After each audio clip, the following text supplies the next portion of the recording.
71 of Grace and Steel. I'm Kevin Steele. And I'm Kevin Michael Grace. We all hate the media. Well, don't we? That's the subject of this podcast, though it's perhaps better expressed as why we all hate the media. Reporters, journalists, media people, whatever we call them, have never been that popular. Watch an old movie from the 1930s or 40s, or do some reading, and you'll see that they have been held in low regard since pretty much the beginning. Both your hosts have been working journalists, and we can personally attest to the public's mistrust. When people are asked to rank professions in that regard, journalists are typically at the bottom, along with lawyers and politicians. But now unpopularity has become hatred. Donald Trump, throughout his campaign and continuing into his presidency, has hammered the media for lying, disseminating fake news, and seeking actively to undermine or even destroy his administration. And when he tweets about it or lashes out at the media, his supporters love it. Who doesn't? The media and its running dogs who, shaking off 8 years of Obama-induced adoration and slumber, have gotten all high-handed about the Fourth Estate's supposed role as guardians of democracy. And this pretension just makes the public laugh harder. To be sure, hatred of the media didn't start with Trump. It's all been downhill for them since Watergate. Kevin, how did we get here? I'll mention a few reasons.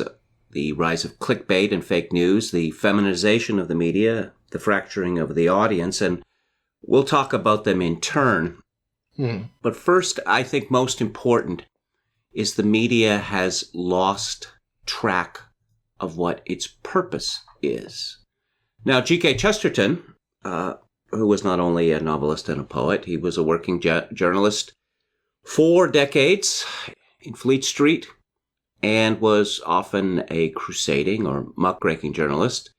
He said journalism largely consists in saying Lord Jones dead to people who never knew Lord Jones was alive. Okay. Now, I'll read something else that Chesterton wrote about journalism. It is one of the great weaknesses of journalism as a picture of our modern existence, that it must be a picture made up entirely of exceptions. We announce on flaring posters that a man has fallen off a scaffolding. We do not announce on flaring posters that a man has not fallen off a scaffolding. Yet this latter fact is fundamentally more exciting as indicating that the moving tower of terror and mystery, a man, is still abroad upon the earth.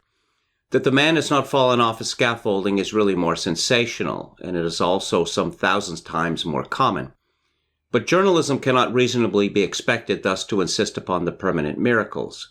Busy editors cannot be expected to put on their posters, Mr. Wilkinson, still safe, or Mr. Jones of Worthing, not dead yet.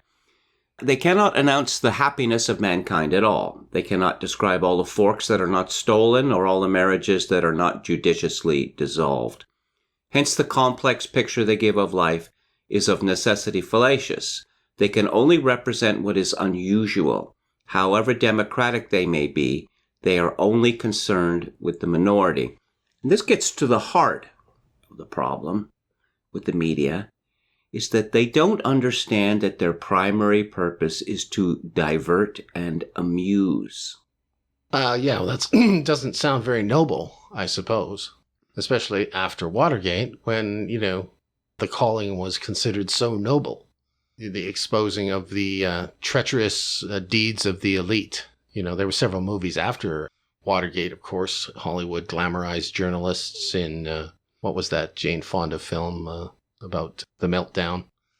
Yeah, they basically... the China Syndrome. The China Syndrome, sorry. Yes. There were several films like this where it appeared to be a noble calling, and I, as a young man, was influenced by this, I must confess. Well, it can be a noble calling, but what's the nature of the calling? If you look back at the beginning of journalism, in the 18th century, we were looking at pamphleteers. Okay. Who were often attacking government. The origins of journalism, these people were pretty much close to outlaws. They were frequently being sued, not just for libel, but for criminal libel, for lèse-majesté, and they were often imprisoned. As time has gone on, the media has been accorded a great many privileges, such, even described as the fourth estate. Mm-hmm. You know, which is rather absurd. Back in the good old days, journalists understood what they were. They were largely a bunch of smartasses who got paid money to take shots at our rulers. That sounds like the old newsroom I used to work in, yeah. We had a pretty healthy opinion of ourselves in that regard. Just a bunch of wiseacres. But ask yourself, who did journalists sup with in the good old days? Well, I'll answer my own question. They supped with themselves. They were under no illusions as to their nobility, and it was not the done thing for journalists to suck up to politicians with the goal of eating at their tables. So journalism died when we lost the journalistic watering hole, is that it? That's part of it. That's part of it. There was once a strong sense of solidarity in journalism. I mean, in the sense of us versus them. And by us, I mean the journalists themselves, not their pals in public relations, not their pals in government, not their pals in the bureaucracy, but themselves.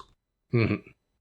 Well, that looks to, I guess, a rather older cause than what I was seeking here because, you know, when I say we all hate the media, I'm talking about something that has grown up in the last 10 years or so, maybe 20. It's older than that. Yeah, sure. It's older than that. The media became immensely powerful. I mean, look at Watergate. Mm-hmm. Look at the movie All the President's Men. Have you seen pictures of Woodward and Bernstein? Yeah.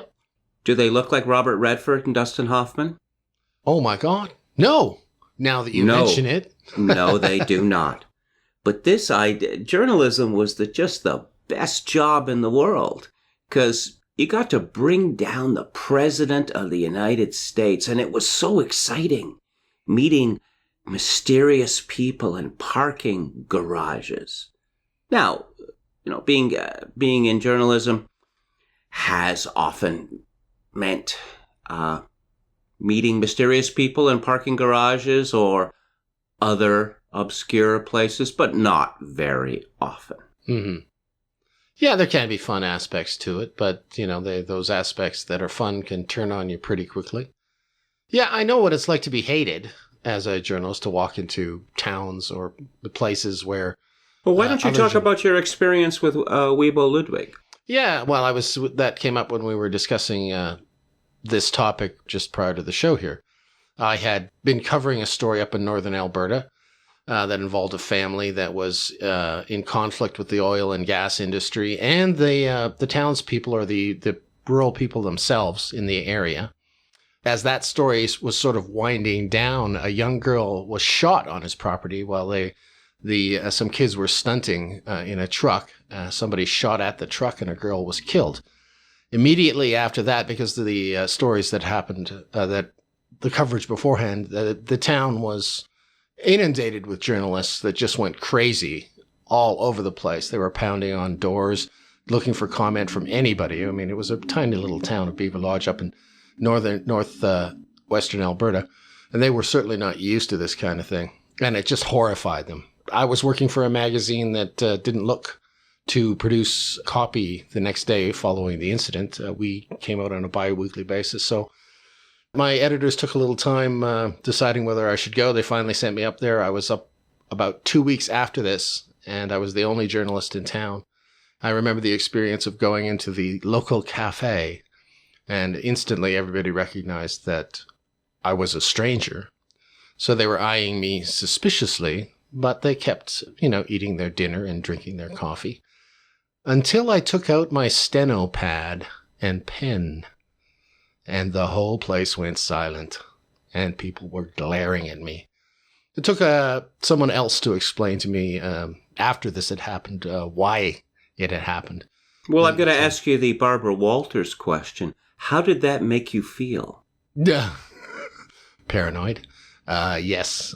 Making me feel like I had been sent up there for no reason because I had the feeling that nobody was going to talk to me. But didn't it also make you feel powerful? Not The really. idea No. that you can silence a room simply by walking into it? Oh, no, taking out a steno pad with a pen. Not really, no, because, I mean, it kind of dawned on me then, and I don't feel powerful if I can't do my job, because everybody hates me. But, yeah. Well, this goes back to what Chesterton said about exceptions. Hmm. Now, to these people in that small northern Alberta town, this was a small part of the totality of their life, but it became the only thing the media was interested in, because that's the way the media works. Right, yeah. Now, I will say that this problem has become exacerbated in recent years because of the rise of what we might call soundbite journalism. Every journalist who is any good knows that you get a better story, well, you certainly get a fuller story, the longer you talk to people, for all sorts of reasons.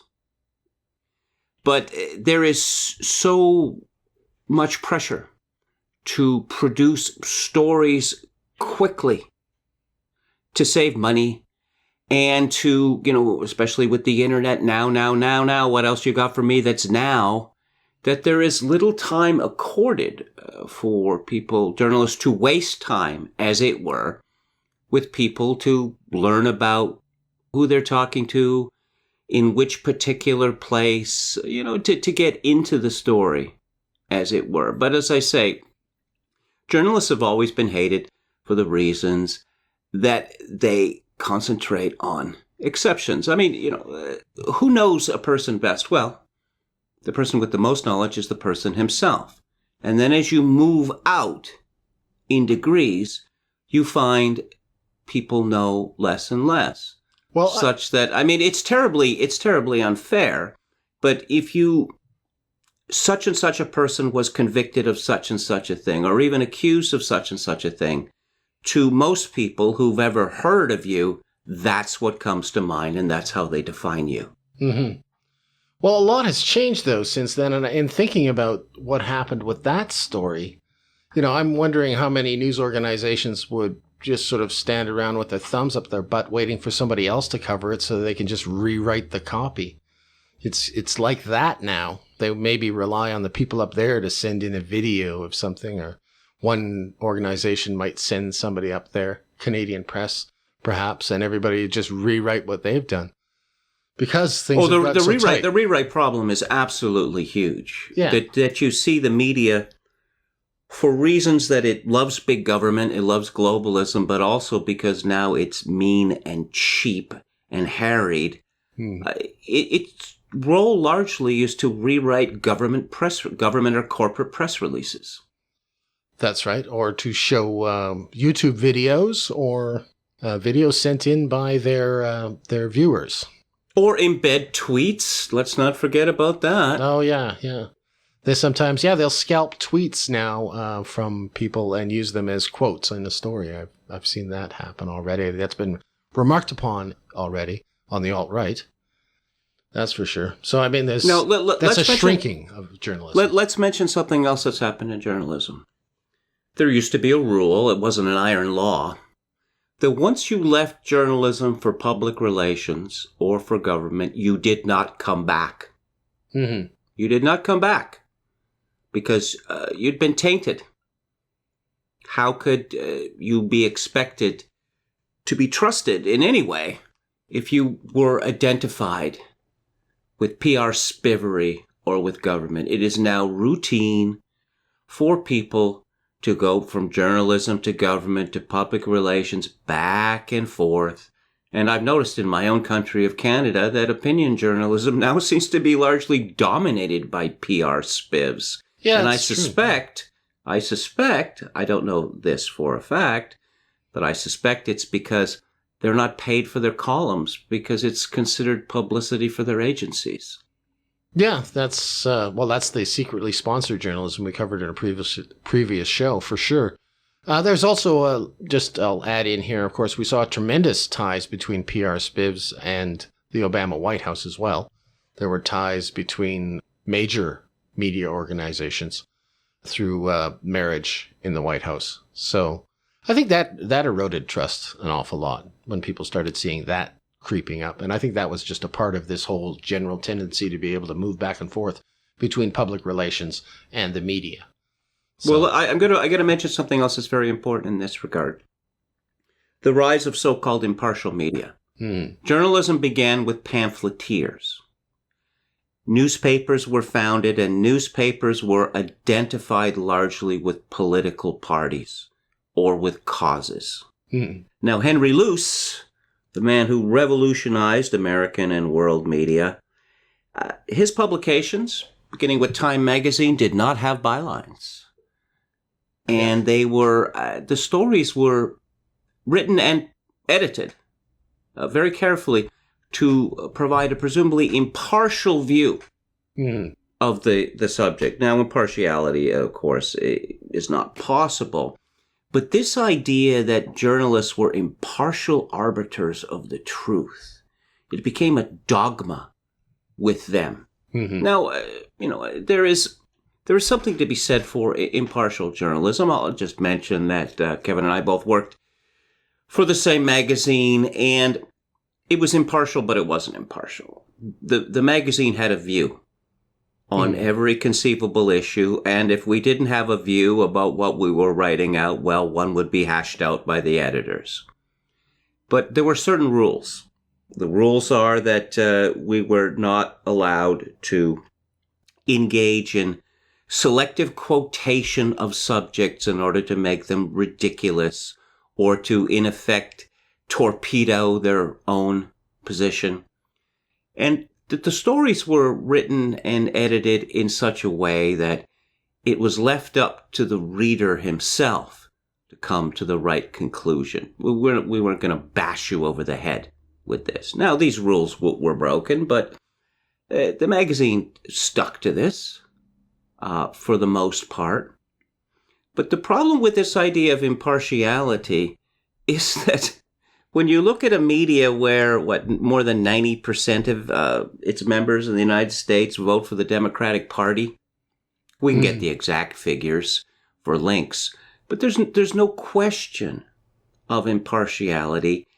And again, not that long ago, journalists were expected to suck it up and to pretend and express that in their writings that they were impartial, if only in the sense that I described, that obtained at Alberta Report. Now they no longer even pretend to try. Yeah, we're almost at the Pravda level here. Frothing at the mouth, mad dog Donald Trump said today. We've almost reached that level. Well, we were discussing an article that you had singled out about the Trump Tower in Vancouver. Do you want to just tell us quickly about that? And we were disagreeing on why this was the way it was. This was in the discussions leading up to this show. Can you just give us a quick rundown on that? Yes. There's a story from Laura Kane of the Canadian Press, February the 19th. Trump Tower, a beacon of controversy in Vancouver as grand opening nears. Protests planned for a grand opening later this month. When developer Ju Kim Tia announced in 2013 that his spiraling skyscraper project in Vancouver would bear Donald Trump's name, the main controversy was whether a glitzy luxury hotel was at odds with the city's reputation as a home of casual yoga pants wearing types. This sets my teeth on edge right from the very beginning. Oh, so Vancouver is some sort of hippie paradise where people don't care about money? Has this woman, she lives in Vancouver. Yeah, okay. She lives in Vancouver. Has she noticed how many skyscrapers there are in Vancouver now? Yeah. I mean, it's a thicket. It's a forest of them. Sure, yeah. Now. Oh, and she begins, okay, so the first quotation, this crazy man on Vancouver City Council, this very angry Chinese man, Carrie Jiang, it's more than a beacon of racism. It's a beacon of intolerance. It's a beacon of sexism and bullying. That's just not Vancouver. That's just not Vancouver. Okay, so beacon of racism. The point is that she quotes all of these people. Oh, Christy Clark, she's scalping this quote. She scalps a bunch of quotes. And, how about that? This story seems to have been edited since I attacked it on Twitter. Oh, is that right? There was a long coda. There was a long coda. Oh, this is the CBC version. Okay, maybe the CBC ran a shorter version. Okay. No, but the story ends, the original version of the story at any rate, ends with this coda of some Mexican construction worker embarrassing Trump by sneaking onto the property, you know. My point is that there's not a single pro-Trump voice that she interviewed for the story. Now, I suppose she could claim that, I couldn't get anyone to say that. Well, maybe she should have worked a little harder. And I know what she could have done. She could have done streeters. She could have gone to the building, which is downtown, and she could have asked people. She could have asked people what they think about this, and she would have found several people who say, I don't understand why this is a controversy. And she would have found a bunch of people saying, yeah, Trump, or whatever, right? But she didn't do that. And she didn't do that. Well, I don't know, perhaps she wasn't trained properly, either at J school. I don't know whether she went to J school, or when she started in the business by her editors. And this gets us to a very serious problem with modern journalism, that its infrastructure has been largely destroyed. Yeah. That was basically my point when I was arguing with you. You were taking it up with her, but I was saying she was only doing probably as little as she could to get the money.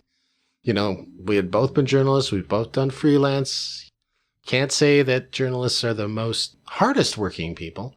Sometimes they just do whatever is necessary to get the job done. And if the editors don't require that she put in sources from the other side, then why should she?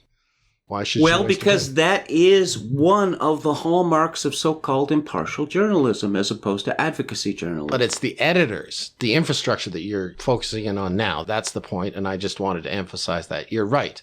It is the infrastructure. It's the editors. The editors should never run that story. They should have hauled her in and said, this story is incomplete. You want us to run it. You want to get paid. Go out and finish it.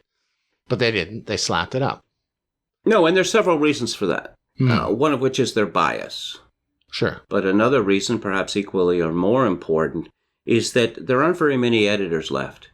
I don't know what the situation with Canadian press is, but at some places, like most of Canada's newspapers, copy editing is now done by layout guys. I'm talking about copy editing, right? As opposed to deeper kind of editing. But there's so many stories that they have to put out, and so few editors that they're just worried about whether there aren't any grievous spelling errors or grammatical errors, and it seems increasingly they're not all that worried about even that. Yeah, what was that example you found that, or somebody found for you on Twitter, you retweeted? The Christine Bible and the Prying Rosary. They'd misspelled Christian wrong, and they'd also, misspelled praying. Yeah. As prying. Prying Rosary, yeah. This was in USA Today, which is not exactly a mom and pop operation. Yeah. But maybe it's edited what over in Malaysia. What I wanted to say was that there was a pool of expertise, if you will, that used to reside in editors. And editors were often feared. You didn't want to get on the wrong side, particularly by being lazy or by making simple mistakes that you might expect to hear. For example, if you don't know what the capital of Saskatchewan is, why would you expect that anyone would trust anything you write on any subject? Oh, yes. That sort of thing. Yeah, yeah. Also, reporters, they could talk to editors and they would be drawing on decades of experience, of collective experience on certain subjects, on certain cities, on neighborhoods, on people. And that's largely gone now. That, an editor might tell you about some controversy. Oh, well, what you have to understand, for instance, is that say in Vancouver, in the 1960s and 70s, there was this huge controversy about running a freeway into downtown through Chinatown. And this has affected, Vancouver's been a very anti-freeway city since then. That's just one example, but there are many such examples. And that knowledge base, if you will, has been lost. Okay, but... And in a deeper sense, this idea that, oh, no, people aren't interested in nuance anymore. Well, if they're not interested in nuance, then why don't you just print headlines? Well, isn't that what Julian Assange was saying he was doing? Vancouver Trump building arouses controversy. Okay, I think that's all I need to know on that. That's kind of what Julian Assange was asserting that he was doing. He was just, the WikiLeaks were simply printing data. And it was this data-based info that they were shoving out that was somewhat neutral because it is simply data without, I forget the expression he used. It was, it wasn't poison words. It was something to that effect anyway. Poison text or something like this. So he was defending pretty much what you're suggesting there. The publishing of headlines. People can do their own research. Be your own news staff. I guess that takes away a lot of the work, the heavy lifting for the media. But I'm thinking about somebody like Chuck Todd, who obviously has a staff. He has a staff to do things for him. He's still very opinionated and wrong a lot of the time. I don't think it's a question. It's really not a question of him being opinionated. If you remember Robert Novak, a syndicated column for decades, syndicated news column, and hosted a variety of shows on CNN. He was very opinionated, but he took great care to be as tough on his own side as he was on the other side. How so? What do you mean tough on? In public, or are you talking about behind the scenes? No, if he was interviewing people, if he was interviewing Republicans or conservatives, he would ask them tough questions. Because that was supposed to be his job. Right, okay. Well, this reached a nadir, as you suggested in the introduction, when Obama was president, where the media was pretty much reduced to, how do you stay so awesome, Mr. President? What's your favorite basketball team? Yeah, stuff like this. I know it was pretty lame, and I think it kind of accelerated the distrust during those 8 years. It started to spiral at that point. We saw a column today in the Canadian media by a guy named Neil McDonald. No, wait, before we get into that, it should mention the birther controversy. Birther controversy, okay. Yeah, the birther controversy, because Trump was central to this. This question of, who is this man running for the president of the United States? Very exotic story. No one could disagree about that. So where's his birth certificate? Oh, we don't want to produce it. Well, why not? Doesn't that arouse suspicion?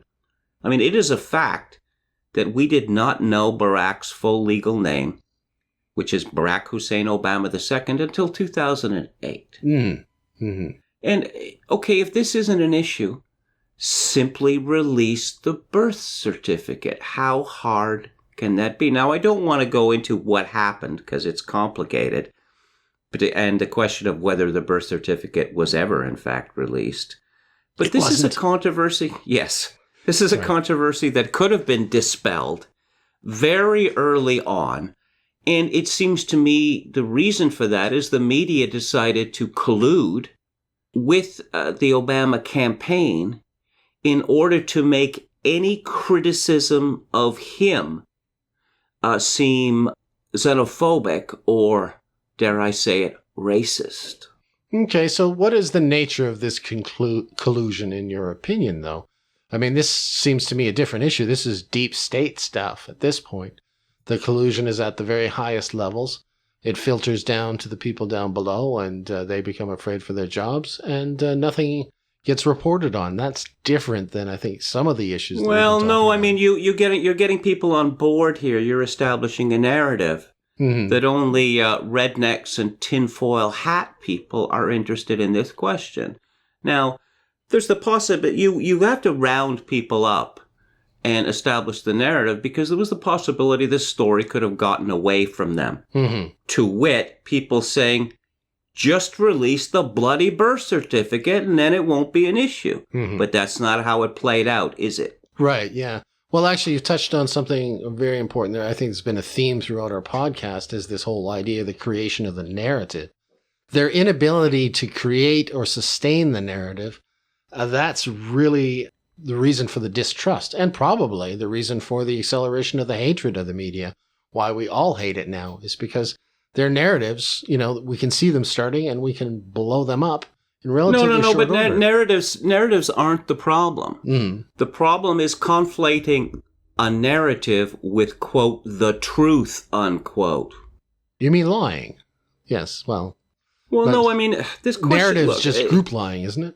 Look, the media put this finger trap on itself.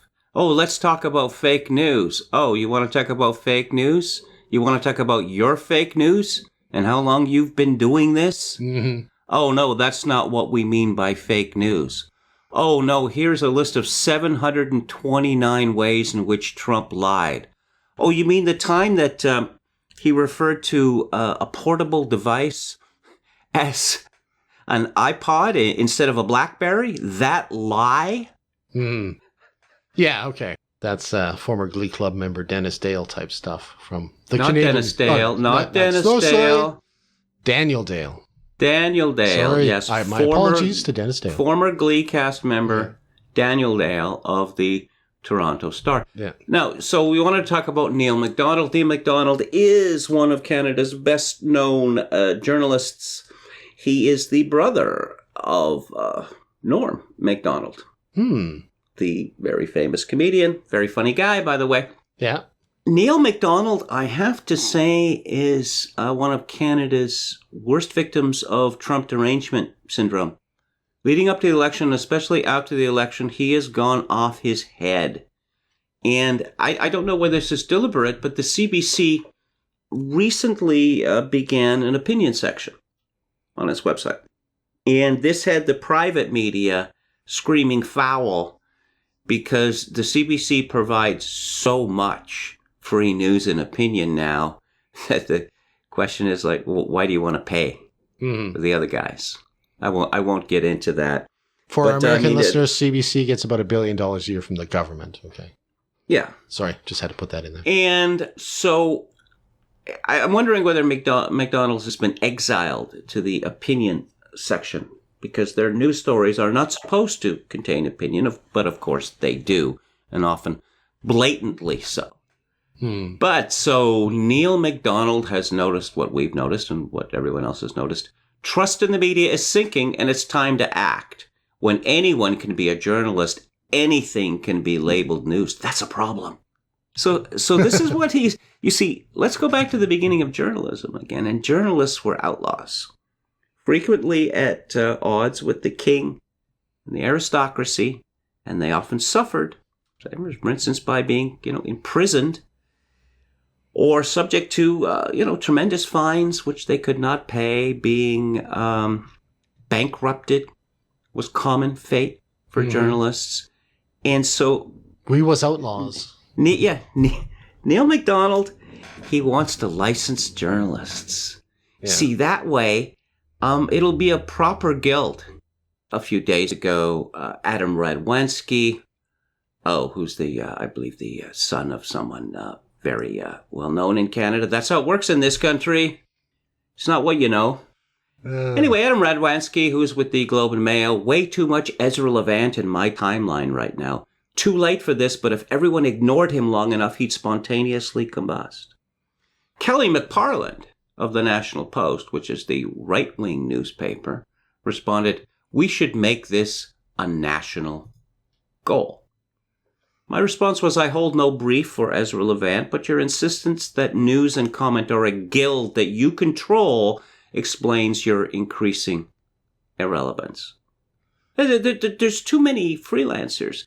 There's too many people who don't have the official stamp.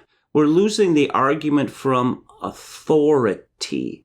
The authority that told you, like in the New York Times, that there were no famines in Russia. The Manchester Guardian did the same thing. There's no famines here in these show trials. They're all guilty. Everything that these tortured men said in the stand was true, and you can believe it because it's The Guardian and the New York Times saying so. That's their argument from authority. But you see that they're really thinking about this. They are really thinking about this. And McDonald has, journalists are not like lawyers. Lawyers may be not liked very much, but they're regulated. And apparently, Donald Trump likes Alex Jones, who's a kook. And to the President of the United States, according to McDonald, Jones is a real journalist as opposed to most of the rest of us, whom he now characterizes as a cesspool of lying, dishonest purveyors of fake news and outright falsehoods, or more recently, enemies of the people. I don't want this to sound like whining. I truly couldn't care less what Trump thinks about my craft. Yes. Craft. We are craftsmen. Or for that matter, or for that matter, what his supporters think. Yeah, really. Outlaw craftsmen. You really couldn't care. You couldn't care less, eh? I don't believe you. So, McDonald, he goes into his theories of why this has happened. Certainly a lot of it has to do with the internet's brutal breakup of media oligopolies. Well, not enough.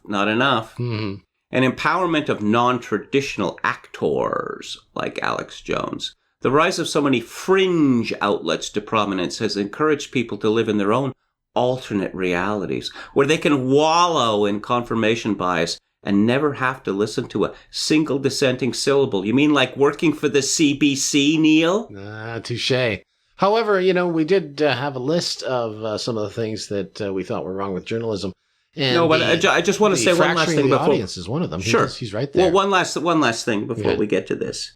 He wants to return to the 18th century, where there will be no more rogue pamphleteers, pointing at the king or whichever party that the media is backing. Yeah.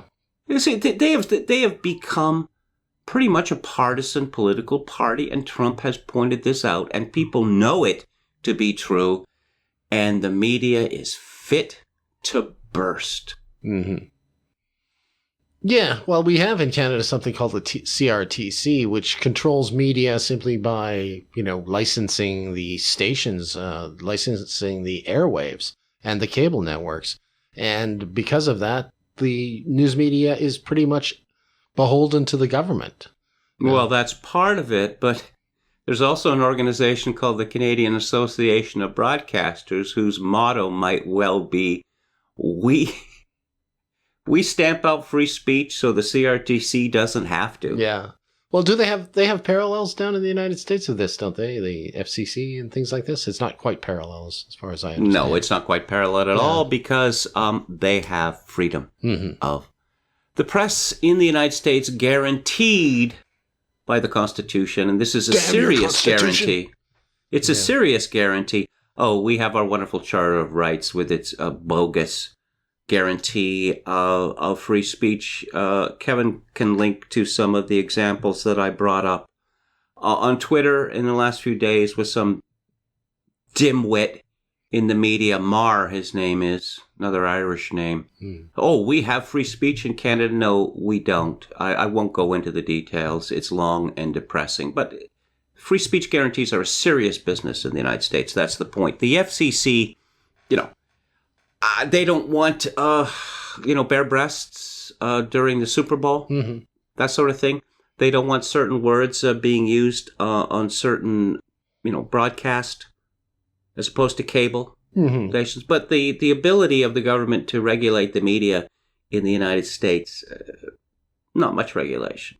Okay, so how do they control it? Mostly through access, or is it simply through the bias of the reporters being raised? Well, the media is, despite the fact that Obama was sicking the police on journalists. You've read about this, right? Yeah.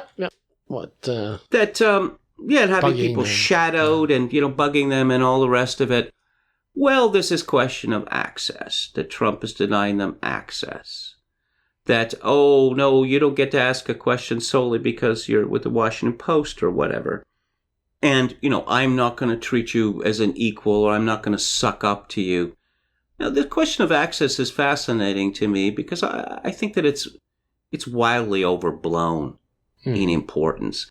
These people talk about access, and what they want is they want the one hand scratches the other.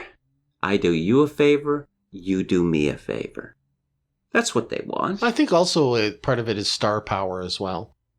Access, you get star power if you're the person who gets to interview the president on New Year's Eve or New Year's Day. Well, your star power is pretty big. Or what is the number of your table at the correspondence dinner? Mm-hmm. How low is your number? Right.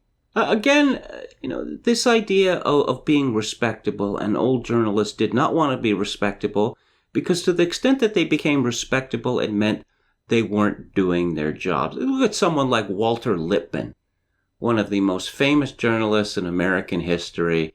And this guy became enamored of the idea that he was a molder of Americans' destiny. And you read his journalism, it's terrible. It's just terrible. It is largely the fate of pieces, both news pieces and opinion pieces, to be read for a day or maybe a couple of days and then used, as they say, as birdcage liner to attempt to make your journalism eternal, as it were, is to kill it at the source. Mm-hmm. Okay. Journalism is ephemeral by its nature. Okay. What do you think is going to come out of this whole Trump media standoff, I guess? Right now, we saw in a recent rally in Florida that it still plays pretty good with the Red Hats.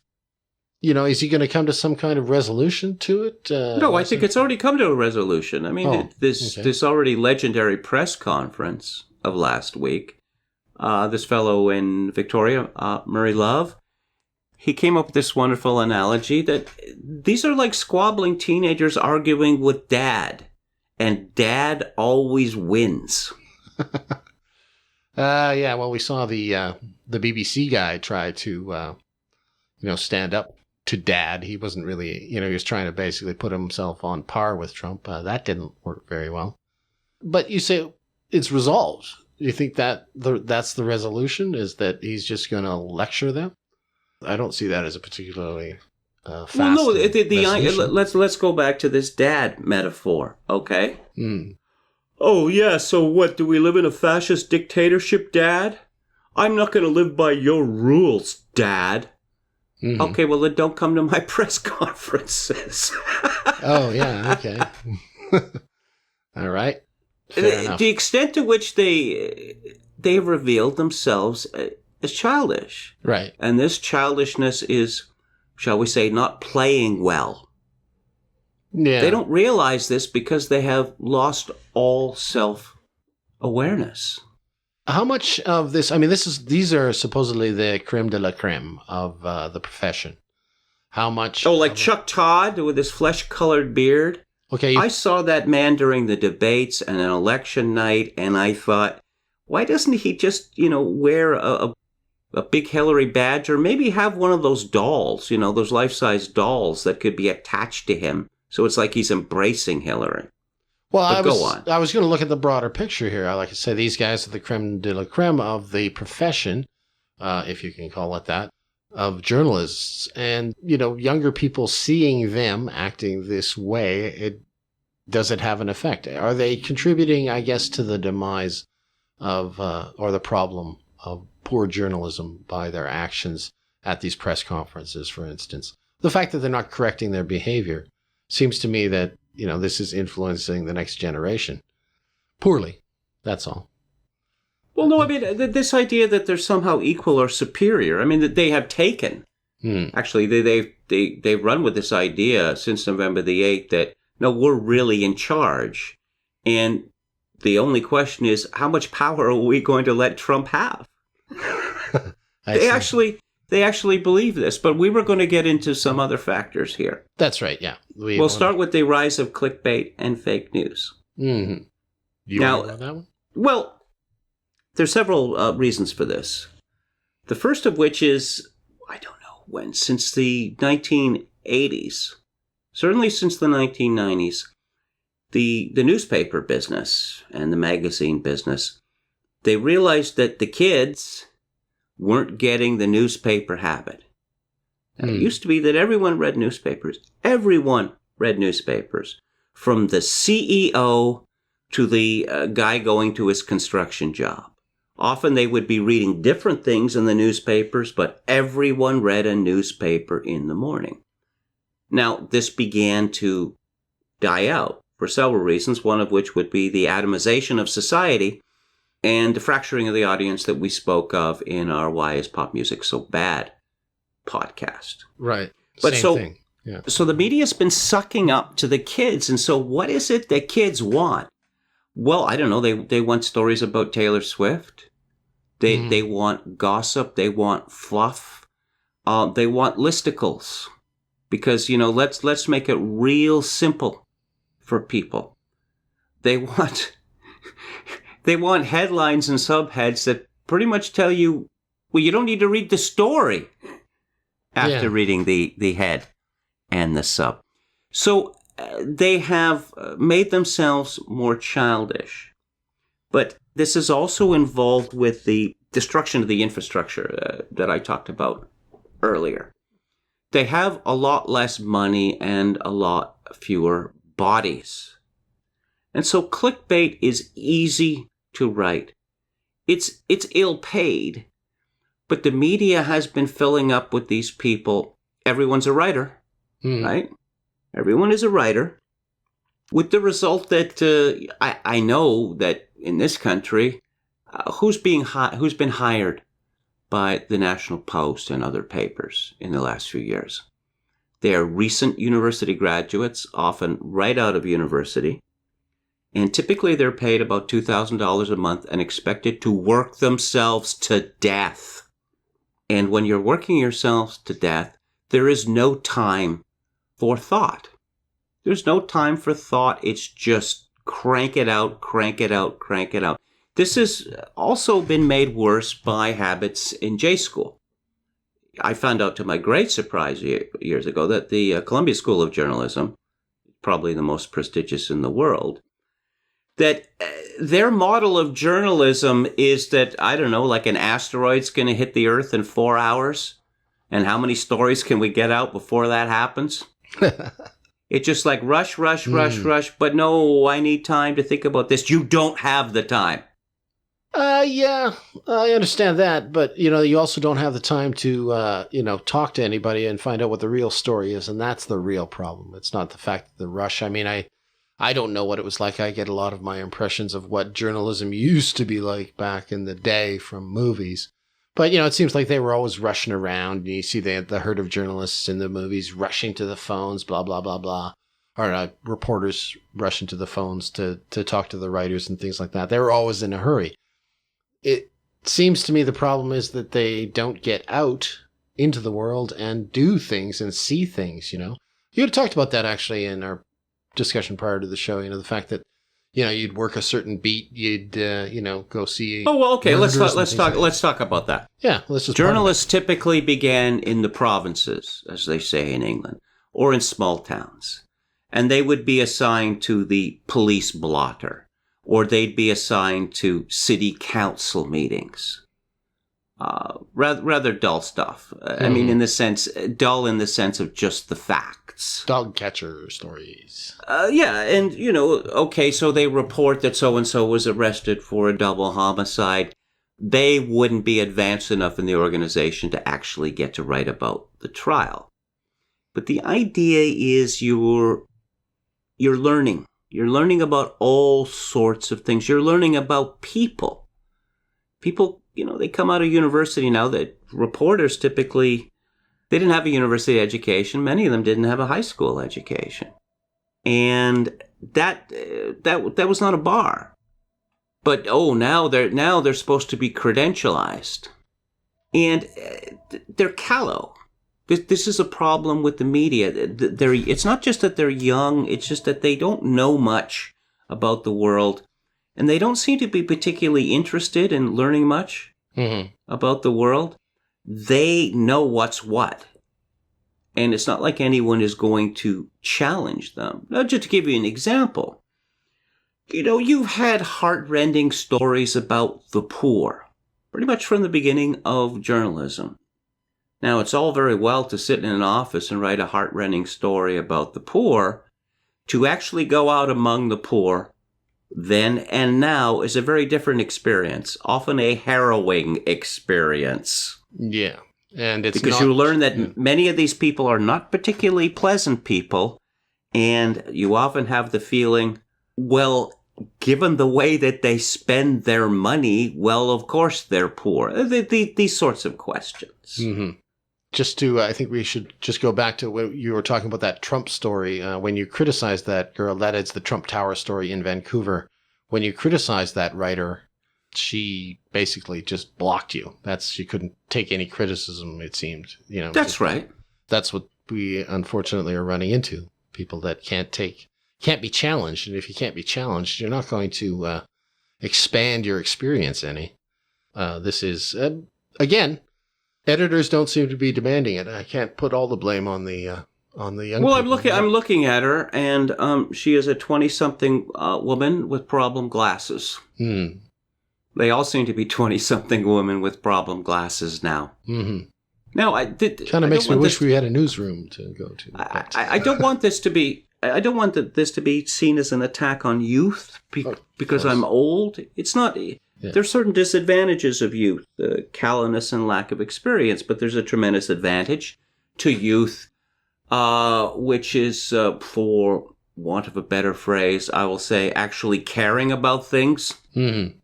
I mean, the problem with growing old is the rise of cynicism and apathy.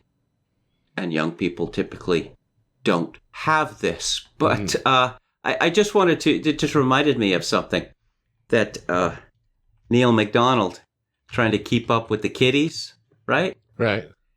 And it just tells you how out of touch he is. The wider distrust expressed in polls is something else. Journalism is losing the support of rational, intelligent, thoughtful consumers. Consumers? Oh, that's a bad word choice there. How about citizens? How about citizens there? We're not even trying anymore.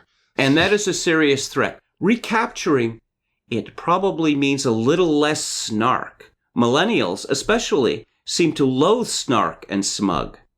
What? What? Maybe that's just a typo. Maybe it was supposed to say love, but it came.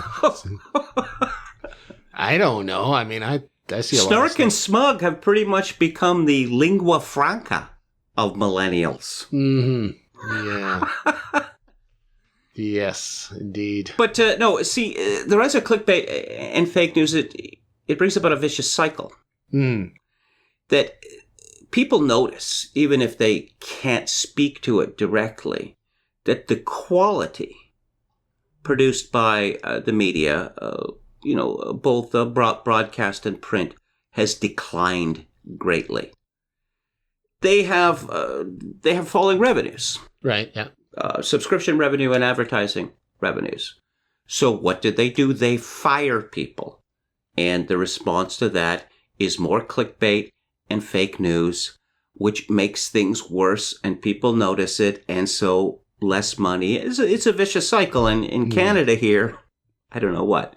Post Media, the largest newspaper chain, is about, 6 months away, a year away from, that's the end. It could happen tomorrow. Yeah, but we've been saying that's the end for about 10 years to those guys. I don't know how they but the Canadian media is engaged in this, the newspapers are engaged in this fascinating experiment of how you can have journalism without journalists. Well, yeah, that's, you can have that, but you don't have a product to sell, right? And your product really is what?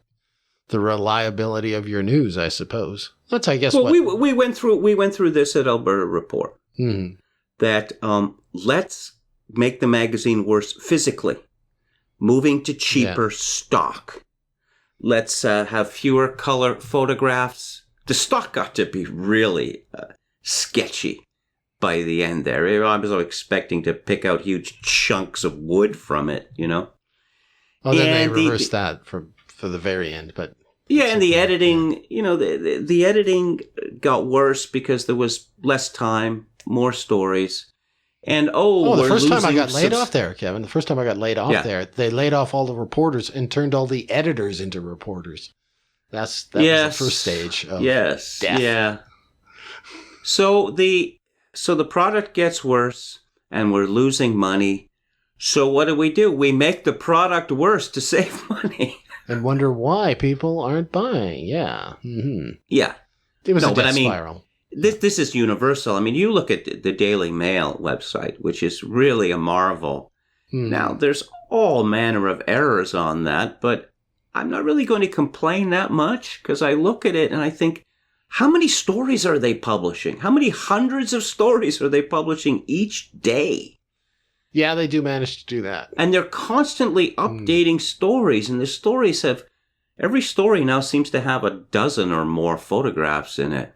Yeah. It's really quite remarkable. But I mean, these media outlets with many fewer stories than the Daily Mail, they have less than an excuse. But this is what happens, that the culture becomes corrupted. Spelling errors, grammatical errors. Oh, I don't know. Who is this fellow Johnson who's mentioned in the 4th paragraph? There's no introduction to this fellow Johnson. Never mind. People will figure it out. Yeah, nobody's going to read that far down the story anyway.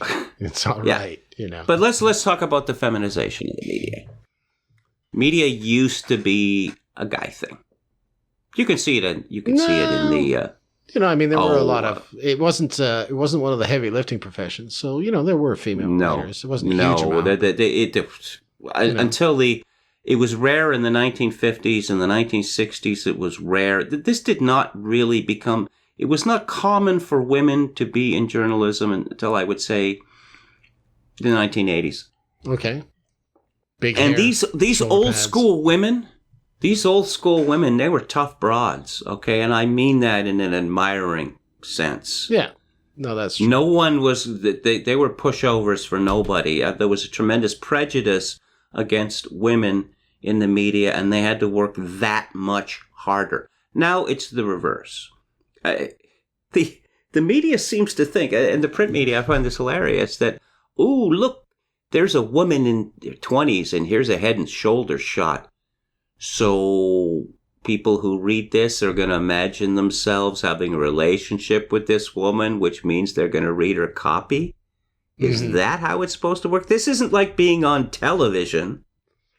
Yeah, yeah. Or, even reading something on radio. The media, they want women. For some time they wanted women, young people, and minorities. So obviously the ideal member of the media now is a 20-something visible minority woman. Now, feminization, everywhere observed. It leads to a lowering of standards because men clear out. Women are emotional. They emotionalize things. They personalize, not all women, of course, but they emotionalize, personalize things. And they, when their numbers get great enough, they enforce a consensus that men or other independent people find intolerable. And this is one of the major reasons why the media is so hated now, is because of this feminine passive aggression. Oh, okay. I've never heard you phrase it like that before, so I'm not quite sure what you mean. Can you give an example of this feminine passive aggression and how it leads to poor reporting? Putting you on the spot here. I'm not going to attempt to make a point here. I'm just going to indicate through my language that so-and-so is a disappointment and should know better. Oh, okay. All right. No, it's, that didn't this take is... long. Okay. No. Okay, so, argument between a man and a woman. Where the woman says, oh, I've been terribly unhappy for the last 6 months. And the man says, with all honesty, no, I don't. Or, a man says to his female boss, and she says the same thing. No, I don't. And if you were unhappy with my work, and particularly with specific aspects of my work, shouldn't have let you know, oh, you knew. No, I didn't know. Yeah. And this is what's happened in the media. There's this mean girl syndrome, which has come up that, we're the cool crowd and we know everything and we know the right people and we know the right stances and we're going to shut out those losers who don't agree with us. Yeah, I see a lot of that. I mean, all of these endless columns, about Beyonce and the latest with Beyonce. And I'm sorry, I don't understand. How exactly is Beyonce news? I mean, did she commit suicide or did she murder Jay-Z? Oh, she won a Grammy or didn't win a Grammy? Doesn't she have over 20 Grammys? Oh, I see. So you don't think that Beyonce is a major story? No, frankly, I don't. Well, yeah, I figured you'd say that. What does that mean? That is to say, we get it and you don't. Well, okay, this of course would turn people away. It wouldn't necessarily turn people off or make the media hate it. It would simply make it, I guess, something not to be paid attention to. Shrugging off of the media, I suppose. Now, I'll give a personal example. That I used to be a talk radio producer. I used to be an executive producer, where I would be supervising other producers. Now, some of the women who worked for us, the management textbooks tell you that when you're working with women, you constantly have to praise them. You have to praise them, well, pretty much for showing up. And this sounds like an exaggeration, but it's really not much of an exaggeration. And that women are especially sensitive to criticism. With men, you know how it works. If you don't threaten them with firing or saying, this is unacceptable, no news is good news. If he thought there was something wrong with what I was doing, he'd tell me. Now, it used to happen where these producers who were working for me, that I'd find them distraught or close to tears or actually in tears. And what they had to say was, oh, I'm going to quit. Well, why are you going to quit? Well, there's not going to be a show tomorrow. Well, why do you say that? Oh, because it's, 3:30 in the afternoon and I don't have the guests. And I'd say, well, let's work through this. We can do it. We just send out more calls. You send out the calls and the calls come back. But, this sensitivity, you know the line from A League of Their Own, there's no crying in baseball. Mm-hmm. Well, properly speaking, there's no crying in journalism, but there's a lot of crying now. Oh, my God. I can't believe how mean these people were to me on Twitter. Really? Why did you go on Twitter slinging shit at all these people? You didn't expect it would come back at you? Apparently not. Mm-hmm. Apparently not. Yeah, but I think that this just makes part... people disgusted with the media, But well, it makes them disgusted with the media, but this idea that the media pretty much declares war on Donald Trump, and Donald Trump responds in kind. Oh, I didn't see that coming. How can he be like this? This is a very feminine attitude. Yes, I guess that I would agree with that. Yeah, and when we speak about the feminized attitude, I think you have to include a lot of men in there as well. The men have been feminized. Yeah. The men have been feminized. A tip-off of this is when they start writing about mentioning their children constantly. Mm-hmm. Or they start talking about some terrible thing that happened to them in their past or some terrible thing that's happening to them now. Mm-hmm. Oh, as a sufferer from irritable bowel syndrome, why do I need to know that? This is special pleading. That's what it is. Special pleading. Oh, this poor man. He's going through this, very painful condition. So what? So we read him instead of reading others, or that we give special credence to anything he has to say? It's disgusting. Yeah, if the journalist does it, I guess they're violating cardinal journalism rule number 1, which was never make yourself the story. Well, again, if you want to go back to the beginning, the journalists were the story, and I think that was a healthier way of looking at it, but there was no pretense of objectivity. Uh-huh.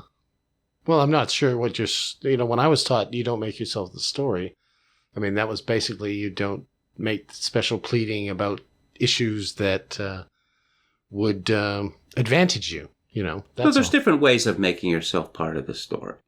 I mean, the rise of the new journalism in the 1960s was based on the realization that much of what goes into stories, not all stories, but a lot of them, is as interesting as the story itself. For instance, someone screaming abuse at you over the phone or in person, or threatening you, or the absurd lengths that people will go to avoid interviews. A series of obvious lies, that sort of thing. Sure, maybe that was the beginning of the end right there. No, I don't think it was the beginning of the end, because I think that this phony objectivity is the biggest enemy.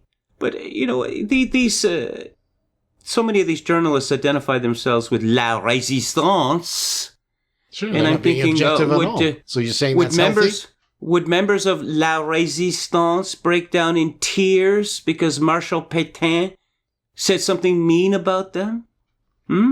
I don't think so. Well, you're saying, though, that these journalists being members of La Résistance is a good thing, though, is what you're saying, because they are identifying themselves? No. I'm not saying that. I'm saying that we should have a balance. We have this media concentration, which we've mentioned. Oh, it's like there are any small newspapers in America that Gannett doesn't own? Mm-hmm. Or a handful of companies? I mean, this is a bigger issue that we have the time to discuss, but it used to be that you had newspapers which were locally owned and controlled. There are very few newspapers that are locally owned and controlled.